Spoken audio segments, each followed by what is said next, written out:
Alrighty, my friends, today we're going to get into some kale chips, man. Let me tell you what, I'm normally not a kale chip kind of guy, but man, I would make these again and eat them for sure.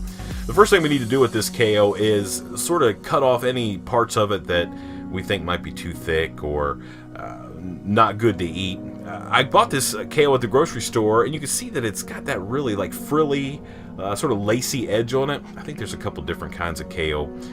Some of it's very like flat, and I think that'd probably be best in this recipe, but man, this worked. We sped up the footage here a little bit just because, you know, it's getting a little bit long just messing around with this stuff, but you can see what we're doing is just kind of cutting off the big pieces and laying them out, making sure there's no like black areas or any parts on these things that you don't want to eat. It's pretty quick and simple, not too big of a deal whatsoever. You can see I'm going to sort of stacking the rest of it over there on the counter. Man, I saved all that, and I figure I could put it in a soup, or the wife could put it in some smoothies or something like that. Man, it'd be pretty tasty, I bet. So we're just kind of checking them out, making sure everything's looking halfway decent.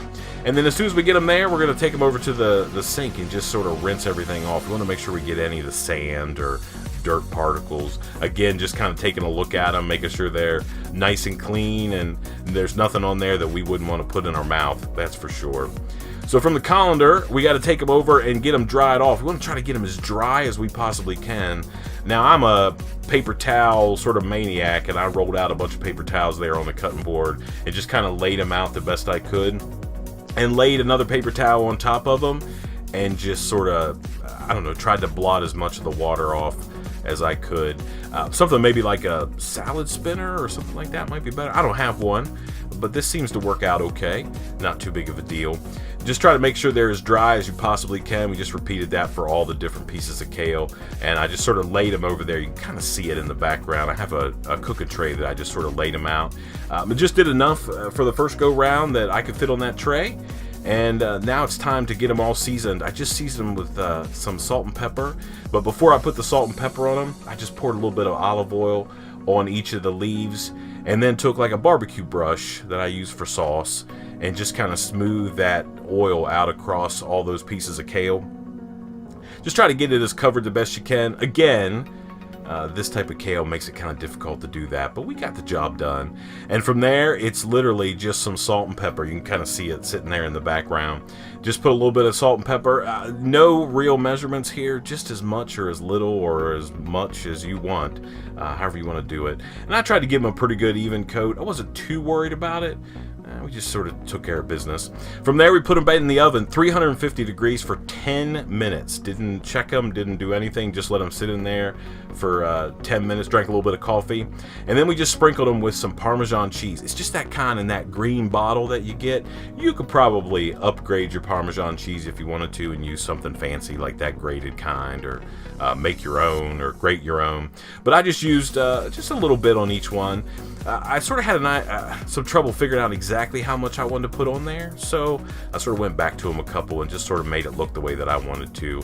Obviously, these things are going to go back in the oven 5 minutes after you get this Parmesan cheese on them. Put them back in the oven, 350, 5 more minutes. No reason to look at them or check them, and man, it was perfect amount of time. From there, we just took some tongs and put them over there on one of my pork racks that I turned upside down.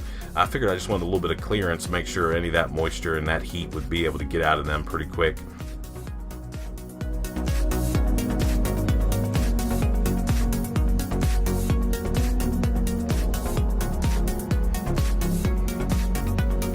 Alrighty, that's how easy that was. Just a little bit of kale, some salt and pepper, some olive oil, and some Parmesan cheese. Simple as like that. Let's give these things a taste and see what they see what we think.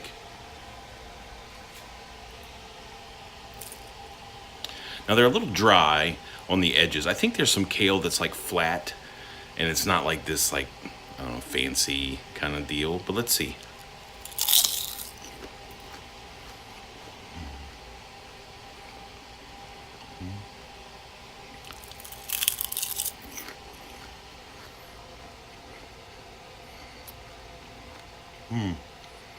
Yeah, it's pretty good. I'll eat that. Yeah, yum. There you go, healthy snack, easy to make. Way cheaper than you can buy them in the store. Yeah. Alrighty, everybody. Thank you so much for watching. I appreciate it so much. Thank you for all the support on the channel. We're getting started. And this wasn't a barbecue video, but you know, that's okay. Man doesn't live on barbecue alone.